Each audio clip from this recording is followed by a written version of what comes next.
Hello, this is Angelia, and you are listening to or watching the podcast, Why You Do What You Do. It's the podcast that talks about human development and psychology to help you figure out a little bit more about why you do what you do. And last time we were talking about relationships with other children. So today we're going to start off talking about siblings or their absence. Ties between brothers and sisters often set the stage for later relationships. Um, let's look at sibling relationships and then at children who grew up with no siblings. Brothers and sisters. It's mine. No, it's mine. Well, I was playing with it first. The earliest, most frequent, and most intense disputes among siblings are over property rights. Who owns a toy or who is entitled to play with it? Although exasperated adults may not always see it that way, sibling disputes and their settlements can be viewed as socialization opportunities in which children learn to stand up for moral principles. Because, that's where they learn that I have a voice. I can say, this is not right, this is right, and that's one of your first experiences with standing up for your rights, because as a little child, you're not going to argue with your parents usually. Now, little toddlers will, of course, but, middle children are not gonna because they're smarter than that. But, that's a way of you learning to stand up for yourself if you have brothers and sisters. And I'm sure we've all heard that dispute they had as the example here. Mine, no mine. We all have done that. In one study of 40 pairs of 2- and 4-year-old siblings, property disputes arose, on average, about every 15 minutes during a 9-hour observation period. So, siblings are going to argue about every 15 minutes throughout your day. If you're a parent, you got a couple of them home, that's just a fact of life. You can't let it upset you. You can't let it disturb you. If it gets too heated, certainly you can step in and say, hey, wait a minute. But in general, it's a good policy to be hands off and let them work it out for themselves, because that helps their skills in working with other people. And you'd be surprised, a lot of times they will work it out. Well, okay, you can play with it now and I'll play with this, but then later we'll switch. After this show or after this time, we'll switch, and then I want to do it. And you'd be surprised, kids will work stuff out for themselves because they do love each other and they want it, to be fair. Now, if there's just a lot of competition between the two and there's a problem, like I say, if it starts to escalate, you might have to step in and say, hey, But, in general, kind of watch. See what happens. See if they'll work it out for themselves. You don't have to address every little detail.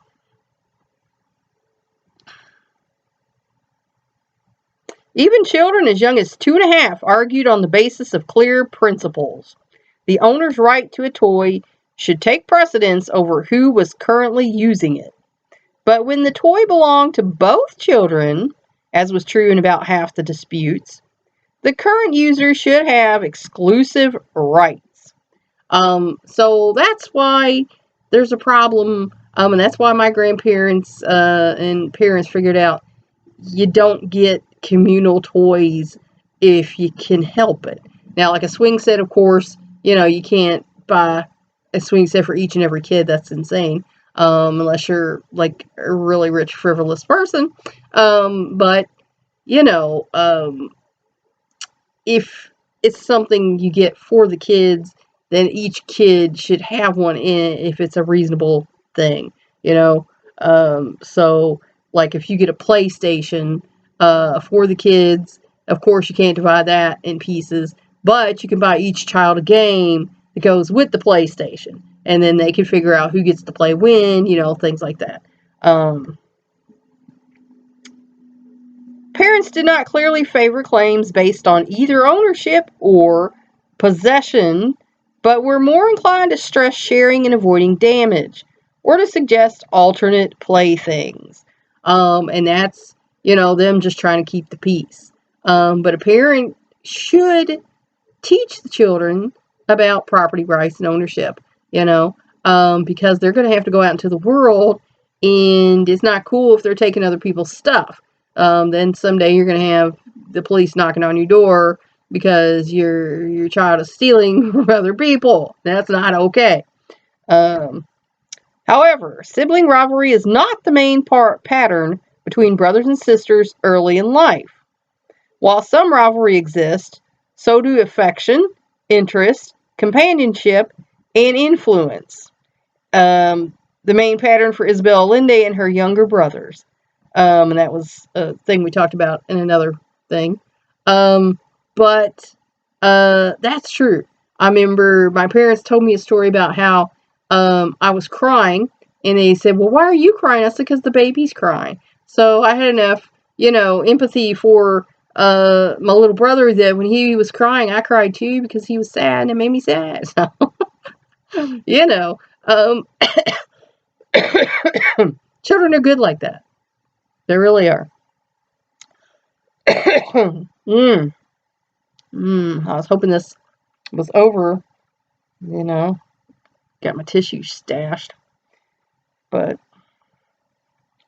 observations spanning 3.5 years, which began when younger siblings were about 1.5 years old, and the older ones range from 3 to 4.5, found pro-social and play-oriented behaviors to be more common than rivalry, hostility, and competition.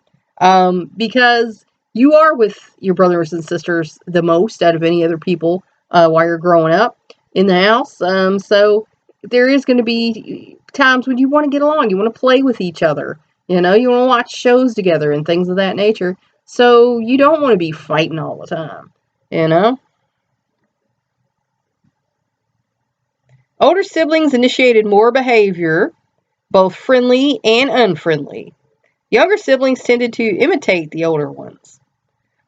So that's true, and usually it's because the older one has more experience. Maybe they're in school already or whatever.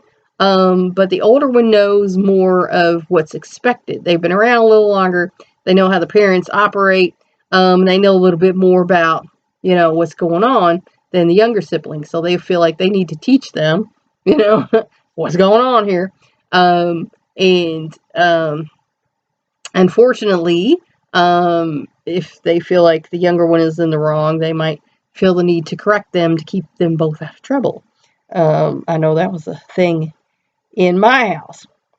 Siblings got along better when their mothers were not with them. So, kids like attention, So, if the mother is there, they're all vying for mom's attention. When the mother's not around, they get along a lot better, So that shows you something.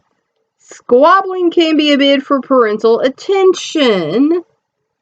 As the younger children reached their 5th birthday, the siblings became less physical and more verbal. Excuse me. My goodness. Both in showing aggression through commands, insults, threats, tattling, put downs, bribes, and teasing. And in showing care and affection by compliments and comforting rather than hugs and kisses. And I know when I was younger, I was babysitting as young as 7 years old. Yeah. I was left in charge. And supposedly the lady next door was keeping an eye on us, but she wouldn't have known anything. And, my mom would go to the store, or, she would sleep during the day, and, I knew from a couple experiences, if there was trouble, the oldest would get the trouble, because, as I heard more than once, you're the oldest, you should have known better. But, again, you got younger people, little people crazy. They do crazy things, and then you're like, whoa, why?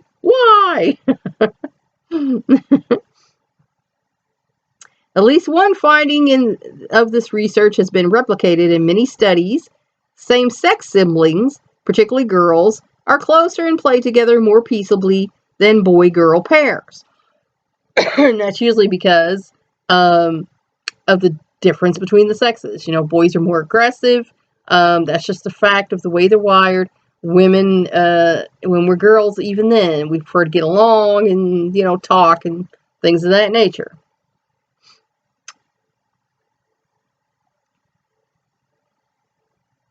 The quality of relationships with brothers and sisters often carries over to relationships with other children. A child who is aggressive with siblings is likely to be aggressive with friends as well. We all know those bad kids, the kids who were mean and we didn't want to play with them. However, a child who is dominated by an older sibling may be able to take a dominant role with a playmate.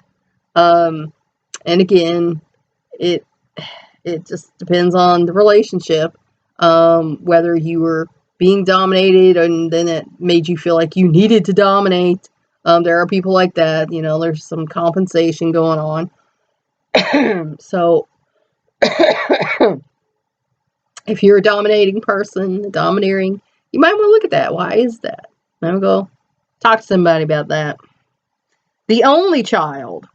Are only children spoiled, selfish, lonely, or maladjusted? Now, a lot of people believe that about only children, and it's not necessarily true. Research does not bear out this stereotype, because that's what it is, a stereotype. According to an analysis of 115 studies, onlys do comparatively well in occupational and educational achievement and intelligence. They surpass children with siblings. And this is because usually they get the parents' undivided attention. They learn faster and more because the parent doesn't have to share time with the siblings. And the parent is more invested in one child than they are a bunch of children. Because parents can become overwhelmed and feel like, oh, I'll just let them do this and then I'll do what I need to do. But where if there's one child, they can be there more for them. And, that's a shame, but that's just the facts. Only children also tend to be more mature and motivated to achieve and to have higher self-esteem. And then that's because they don't have a brothers and sisters knocking their self-esteem down, telling them bad things about themselves. They've come up being themselves, feeling like themselves. There are schools of thought that believe you should only have one child. And, that way that child will come out better. I don't subscribe to that. I think you can give equally to each child. But there are people who believe that. Perhaps these children do better in these areas because their parents spend more time and focus more attention on them, talk to them more, do more with them, and expect more of them. Because, like I said, there's not other siblings in the picture, so they get all the attention.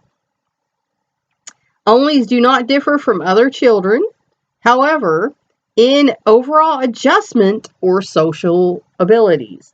So, they are not, a super kid just because they're an only. Excuse me. Research in China, which mandates one-child families, also has produced encouraging findings about only children. And that's actually who I was referring to earlier. But again, it's not a perfect system. So, but they do it for a different reason. It's the overpopulation issue over there. Playmates and friends. Friendships develop as people develop. Toddlers play alongside or near each other, but not until about age 3 do children begin to have friends. Because they're still kind of doing their own thing, and they'll look at other kids, but they're not super interested yet. They'll play alongside of each other, but not interact with each other. And then when you become a little older, you want to interact with other people. Through friendships and interactions with casual playmates, young children learn how to get along with others. And that's an important skill they're going to need the rest of their life. I'm sure we've all met people who cannot get along with others. And we're just like, where did you come from? Were you born in a vacuum? Did you grow up in a shack out in the middle of nowhere and you never had any interactions with people? And that's the way why you are the way you are? Because, you wonder. They learn that being a friend is the way to have a friend. And that's the most important thing you need to remember about friends. If you want to have a friend, you need to be a friend. It's important. They learn how to solve problems in relationships and how to put themselves in another person's place. And they see models of various kinds of behavior because those things are important in life too.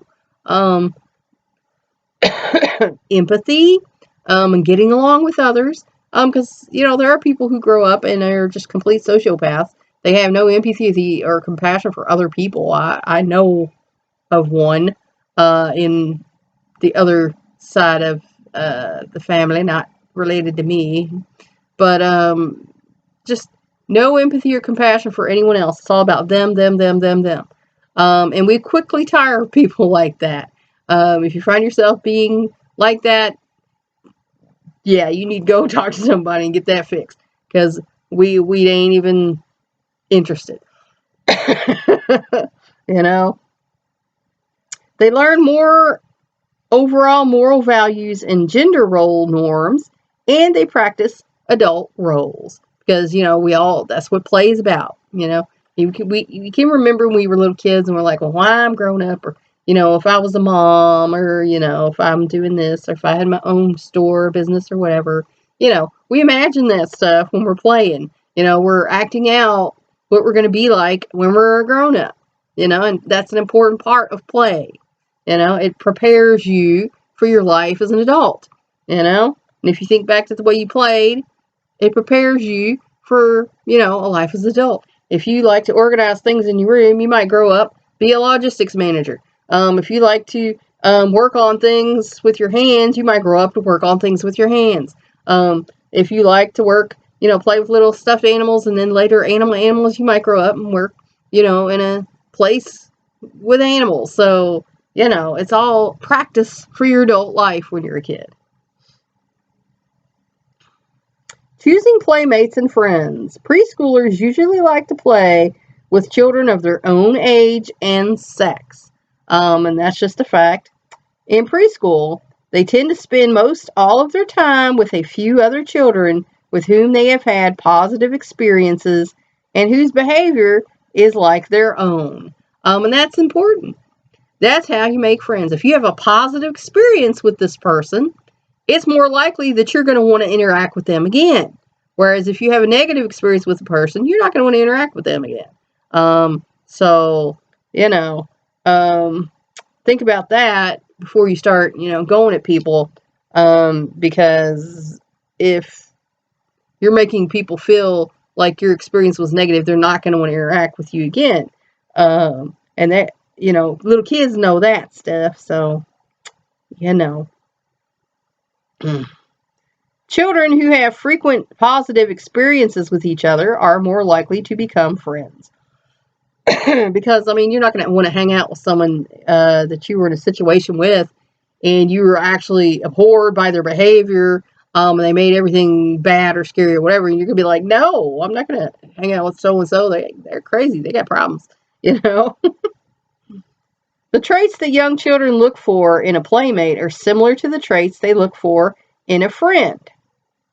In one study, 4 to 7-year-olds rated the most important features of friendships as doing things together, liking and caring for each other,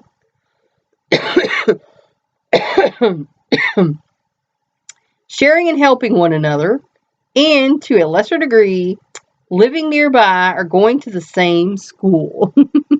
So that you can see your friend more often. Younger children rated physical traits such as appearance and size higher than did older, and rated affection and support lower, because they're younger and that's not that important to them. Preschool children prefer pro-social playmates. They reject disruptive, demanding, intrusive, or aggressive children and ignore those.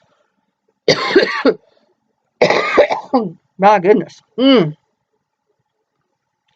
are shy or withdrawn. And we do the same as adults. We don't like people who are intrusive, disruptive, and things like that. And like I said, the quiet, shy people, other kids can kind of feel like, oh, they don't really want to interact, so we're not going to worry about them. They're wanting people to be friends who want to be their friends. Well, like preschoolers and kindergartners, and those who are rated by parents and teachers as socially competent, generally cope well with anger. They avoid insults and threats. Instead, they respond directly in ways that minimize further conflict and keep relationships going. So, the most socially competent people, even as children, cope well with anger. They understand anger's not the answer. And yeah, we're all going to get angry. Crap happens. But you cope with it, you move on, And when you start throwing insults and threats at people, no one is going to like that anyway. So, Instead, they respond directly in ways that minimize further conflict by trying to work out the situations. Like, why are you mad about this? This is not something to be mad about. Let's just do this, And I did that a lot when I was younger. And, one person said I was a peacekeeper. And it's like, well, I never thought about it that way, but I hate the drama, when people are getting upset about it. It's like, why are you getting mad about this? This is not, that's like something I have around here. I say, this is not a 4-alarm fire, There's things like maybe a 1-alarm, 2-alarm, but not everything is 4-alarm fire. And you don't have to jump on that and act like it is. Unpopular children tend to hit back or tattle. And that's because they feel hurt, because they're not feeling accepted. And that's a bad feeling to not feel accepted as you are for who you are. So hurt people, right? Not all children without playmates have poor social adjustment. However, among 567 kindergartners, almost 2 out of 3 socially withdrawn children were rated through direct observation, teacher questionnaires, and interviews with classmates as socially and cognitively competent. And that's because you can be a well-adjusted person and mind your own self. You don't always have to interact with other people. You can do your own thing. And that's something that I have always done. And I think that's why, some people liked me. Because I had a pretty strong sense of self. And you weren't going to lead me this way or that way based on that was popular, or this is what we're doing, so this is what you should be doing. I heard that many a day, and I'm like, no. Because I am who I am, I was who I was, and that's who I wanted to be. I didn't want to be like you. I didn't want to do all the things you were doing because this is what was popular on TV, or this was popular, in our area. I want to do what I want to do because I want to do it. Now, sometimes I did do things or like things, that were popular at the time. But a lot of times I just kind of liked my own little deal. It made me happy. And, that was the important thing to me, is to be happy. They simply prefer to play alone. Characteristics and benefits of friendships. Preschoolers act differently with their friends than with other children. And I think we all do that. They have many positive interactions, but also more quarrels. Children may get just as angry with a friend as with someone they dislike, but they are more likely to control their anger and express it constructively with a friend. My goodness. I tell you what.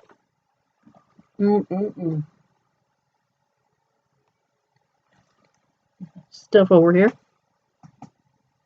And I have had friends where sometimes I just felt like punching them in the face, but I didn't do that because of things they did.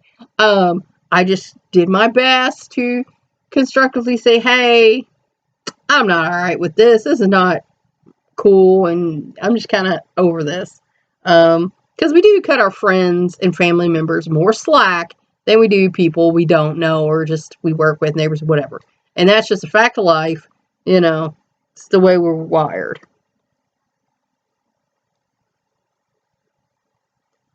Friendships are more satisfying and more likely to last when children see them as relatively harmonious and as validating their self-worth. Because, of course, we like to get along with other people. And, I dated a guy, and what's one of the big things, talk about harmony, but he wouldn't even speak to me enough for us to have any harmony. So that was, kind of odd. But, we all want to feel like we are someone. We're making a difference. I mean, there was a teacher, or let me say, you are somebody, and they had a little program, a little button and everything. But we do want to feel like we're worth something, that we're making a difference, and it matters that we're even alive. And friends are a part of that, Your friends support you, your friends are there for you if they're a real friend. Now, if you have frenemies, like we all do, who are tearing you down, they're not there for you, and they're saying bad things to you and about you, you're better off cutting that dead wood out. Just, Children with friends enjoy school more. Among 125 kindergartners, those who had friends in their class when they entered in August liked school better 2 months later, and those who kept up these friendships continued to like school better the following May. And I know that's one of the reasons I stay in school and like school, because I had friends there. Because home life for me was not so great. So it's like I say, I lived in two different worlds. I was living in a place where I was being told how defective and bad and whatever else I was. And then I would go to school and have friends who liked me and were nice to me, and saw me for who I was, and accepted me. So for me, it was like living in two different worlds, and it was, some odd cognizant dissonance there. But, it helped me basically stay alive, honestly. Children whose friendships are a source of help and self-validation are happier, feel better about school, and can look to classmates for support. And, that's how friendships should be. They should be supportive. And like I say, if you have a friend who's always knocking you down in one way or another, they're not your friend. It's time to prune that out of your life. Parenting and popularity. Parenting styles and practices can influence peer relationships. Oh my.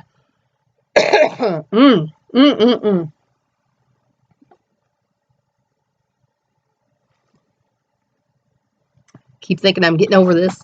Every day I think I'm over this, and then I start coughing. Popular children generally have warm, positive relationships with both parents.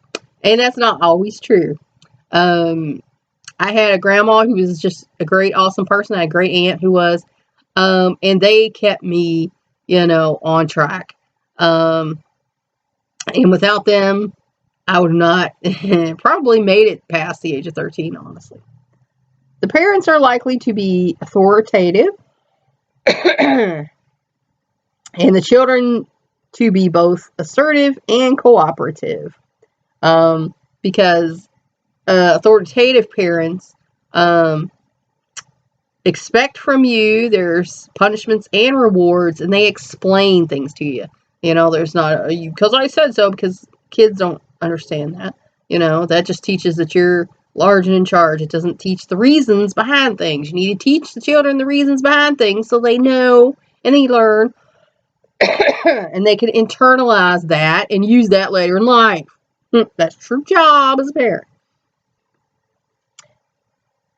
Let's see, children who are insecurely attached or whose parents are harsh, neglectful, or depressed, or have trouble marriages are at risk of developing unattractive social and emotional patterns and of being rejected by peers. And we all know these kids who are aggressive, negative, mean, and they are rejected by their peers just as adults will be, you know.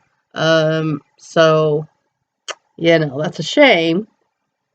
Children whose parents rely on power assertion discipline tend to use coercive tactics in peer relationships. Children whose parents engage in give and take reasoning are more likely to resolve conflicts with peers that way. Because you learn what you live. Everything that you learn, you're going to bring that out into your life in one way or another. Unless you have a strong presence of mind and can not do that and make that choice to not do that. Children whose parents clearly communicate disapproval rather than anger, as well as strong positive feelings, are more pro-social, less aggressive, and better liked. So that's the fact there. If your parents are mean, chances are you're going to be mean. If your parents are in a better place, then chances are you're going to be in a better place. But, like I say, once you are an adult, you are in charge of your behavior. You can choose to continue that pattern, or you can choose to stop that pattern and say, no, I'm not going to be like that. That's them. That's not me. I want to be this way. And you can be who you want to be. And that's where I'm going to leave you today. Hope that help you to figure out a little bit more about why you do what you do. Until next time.